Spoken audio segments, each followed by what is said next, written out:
За ингээд та бүхэн бол одоо нөхцөл байдлыг бүгд мэдж байгаа. Тэгээд энэ одоо нөхцөл байдалтай холбоотой арчсан намын зүгээс мэдээлэл өгч мөн сэтгүүлчдийн асуултанд хариулах зорилготой та бүхнийг өнөөдөр дурсан байгаа. За улсын хурлын гишүүн, улсын хурлын дэд дарга, засгийн газрын гишүүнээр ажиллаж байсан мөн арчсан намын дэд дарга Гаваагийн Батхүү 2019 оны 5 дугаар сарын 17-ны өдрийн 19 цагт төрийн ордонд учир бүтүүлгээр амнасаа алдсан ийм одоо сэтгэл сэртийлгэм цочирдом ийм үйл явдал болсон. За тухайн өдөр талигаач төрийн ордонд торгоны зам олон улсын австраалийг зохион байгуулах ийм одоо ажлын хэсгийн хуралд оролцоод 15-аас 18 цагийн үед бол төрийн ордонд ажиллаж байсан. За төрийн одоо ордон бол төрийн одоо тусгай хамгаалттай онцгой объект байдаг. Тэгээд энэ онцгой объектын одоо баруун жигүүрт засгийн газрын хуралдаан болдог байсан одоо танхимын одоо ойролцоо тийм одоо хоёр давхрын гонхноос талигаач өндөрөөс унсан байдалтай мөн одоо гадны нөлөөтэй байж болцсошгүй байдлаар амнасаа алдсан одоо ийм харамсалтай үйл явдал болсон.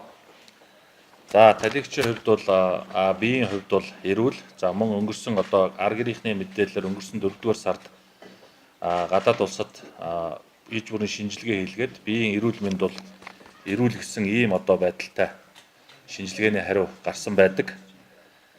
За сүүлийн үед бол хэвлэл мэдээллийн хэрэгслээр ялангуяа энэ сошиал орчинд Twitter, Facebook-ээр энэ Монгол биш ийм одоо зан гаргаж талигаачийг одоо харлуулах, талигаачийн хийжсэн үйл явдалтай холбоотой сөрөг одоо мэдээлэл гарах, муулах, худал гүтгэлэг явуулах ийм одоо зан Монгол биш занг бол ихээр гаргаж байгаа. Тэгэхээр энэ байдал дээр бол арчсан намын зүгээс бол их одоо харамсаж байна. За мөн одоо энэ арчсан намын дэд дарга хүн одоо өөрийнхөө үйл ажиллагаа хийж явж байх үедээ учир хөтөлбөрөөр насуулсан энэ асуудал дээр бол арчсан нам ямар нэгэн байдлаар улс төржиж, улс төрийн одоо ашиг хонжоо хайсан мэтээр одоо хүмүүсийн яриад байгаа шиг ийм байдлыг бол гаргахгүй. Энэ одоо ард түмнийхээ нэгэн адил энэ үйл явдлын жинхэнэ одоо мөн чанарыг олохын төлөө бас одоо хүлээлтийн байдалтай ингэж ажиллаж байгаа.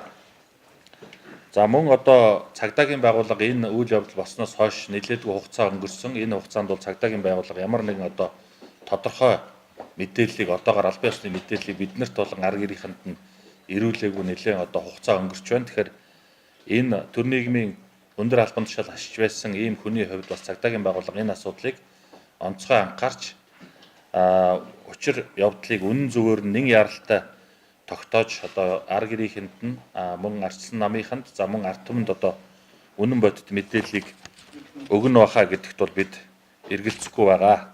Төрийн ордонд бол үндсэндээ 2-3 камертай болохоос биш бусад газар бол камер өндөө алга байна. Чуулганы үүдэнд болон гадагшаа гаднаас орж иж байгаа ирээдүйг олон нийтийн хянах зорилготой гадна талтай камертай, чуулганы үүдэнд нэг камертай. Бусад газар бол камер байхгүй. Тэгээ үйл явдал болсон газар бол ямар нэгэн бичлэг болон камер инх хяналтын төхөөрөмж бол алга байна. Арчсан намын зүгээс болон хуулийн байгууллагын зүгээс бас нэг эргэлзээтэй зүйл үүсэж байгаа нь юу гэхээр цагдаагийн байгууллага албан ёсны ямар нэгэн мэдгэл хийгээгүй байхад хэвлэл мэдээллийн хэрэгслээр зүрх нь хаагдсан байна, шатнаас унсан байна гэх мэтлэн үйл явдалтай огт хамааралгүй бодит байдалд үл нийцэх тийм мэдээлэл маш хурдтайгаар тархсан. Тэгээ энэ тархсан байдал нь яагаад учир бүтүүлэг үйл явдлыг өөр зүг рүү хөтлөхөд хүрвэ гэдэг байдлаар бол бас эргэлзэж харахад бол хүрж байгаа. Одоогоор бол цагдаагийн байгууллага албан ёсны үзлэг мэдээлэлтэй холбоотойгоор бол ямар нэгэн баримт мэдээллийг бол дэлгээгүй байна. Үйл явдал бол ямар нэгэн байдлаар бол шатны ойр орчимд бол болсонгүй. Та бүхний мэддгээр засгийн газрын хуралдааны танхимын хажууд орших гонх гэж хэлдэг 1-2 давхрын хоосон орон зайдаар өндөрөөс унсан байдалтайгаар бол үйл явдал болсон байна. Унсан шалтгаан юу байгаа гэдэг бол одоогоор хэлж мэдэхгүй байна. Ямар ч байсан өндөрөөс унсан маш их хэмжээний гэмтэлтэй, гэмтлийн улмаас насварсан байна гэдэг бол тийм дүгнэлтэр бол очих шиг байна. Хэвлэл мэдээллийн хэрэгслээр гарсан шиг ямар нэгэн зүрх хаагдсан эсвэл өөр өвчтөй байсан, эмчлүүлж явсан, биеийн муутсан гэдэг тийм учир шалтгаан бол одоогоор бол тогтоогддог байна. Шүүх хэмнэлгийн дүгнэлт эцэслэн бол бүрэн гараагүй байна. Та бүхэн бас шүүх хэмнэлгийн одоо шинжилгээ яаж хэрхэн явагддаг талаар бас тодорхой хэмжээний ойлголттой байгаа бах. Тодруулбал одоо химийн буюу наривчсан шинжилгээнүүдийн дүгнэлт гарахад бол ойролцоогоор 14-өөс 21 хоног болдог.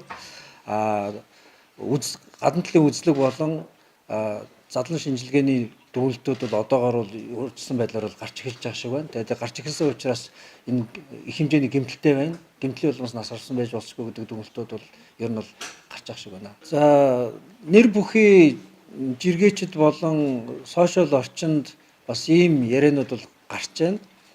За түрүү тоон дараах хэллээ. 15-аас 18, 20 орчим цагийн хооронд бол Австралитай холбоотой Орос, Монгол, Хятадаар дамжин өнгөрөх энэ авто уралдаантай холбоотой ажлын хэсгийн хуралдаан бол ордонд болсон байна. Тэгээд 18, 20 орчим цагийн алдад бол тэр хуралдаан бол тарсан. Тэгээд хуралдаанаас тарах үйл явцад хамгийн сүүлд одоо тэр хуралдааны танхимаас гарсан хүмүүс бол 18:30 гэхэд бол гарсан гэдэг тийм яриа байна. Дээр нь 18 цаг 33 минутаас 36 минутын хугацаанд бол Арсланамын дэд дарга Дэлгэрмаа дарагтай бол уцаар ярьсан байна. Энэ хуралдаанд оролцсон Оросын талын төлөөлөгчдтэй одоо оройн хоол идэн та элчин байсан хүн танай хуучин одоо найз түншүүд ирсэн учраас та энэ оройн хоолнд суг орох уу гэх байдлаар бол ярилцаад цаг болцоод уцаар бол ярьсан байгаа. Тэгээд та бүгдийн одоо сонсолцлон улсын их хурлын чуулганы уртлын хяналтын камерт 18:35 минутын орчимд бол 3 давхраар бол баруун тийшээ бол алхаж явсан дүрс бичлэг бичигдсэн байна. Тэгээ 17 цаг 9 минутын алдад бол 1 давхарт унсан байдалтайгаар бол олдсон. Тэгээд 19 цаг 57 минутанд бол цагдаагийн байгууллага анхны дуудлага өгсөн байна. Тэгээд нэг бараг цаг орчмын дараа дуудлага өгсөн. Энэ явцдаа бол чухам юу болсон? Яагаад ийм удаан дуудлага өгдөг дээр бас хүмүүс эргэлзэж бас асуулт асууж ах шиг байна лээ.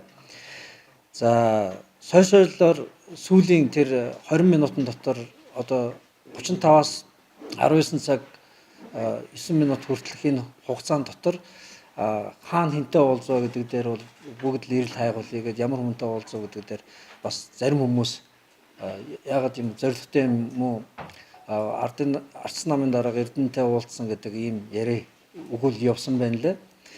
Тухайн үед би хүртэл байсан яг энэ танхимд энд хуралтай байсан нам дотоод ажиллаараа Эрдэнэ дарга бол ордонд байгаагүй энд байсан. Та бүхэн одоо мэдхэн мэдэх бах цагдаагийн байгууллага бол сүүлийн 20 минутанд уулзалтын хүнийг бол тогтоосон. Улсын их хурлын гишүүн Ардын намын гишүүний хүний бол нэр тодож байгаа. Тэр хүн бол бид хоёр бол өрөөндөө уулзалтад уулзалт нь 20 минут үргэлжлээд дуусаад гарсан гэдэг мэдүүлгийг цагдаагийн байгууллага өгсөн байна лээ. Тэгээд удахгүй тодорхойлох байхаа. Гэр бүлийн хүмүүс бол мэдээж хэрэг